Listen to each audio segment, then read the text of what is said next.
Hey guys, welcome back to my YouTube channel. I got a new light ring for Christmas, so hello to better quality videos for you guys. I am loving it already.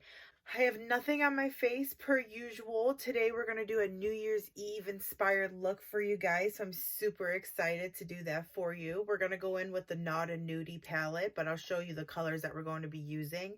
And then of course I'll leave them down in the description below with my link so you guys can shop with me.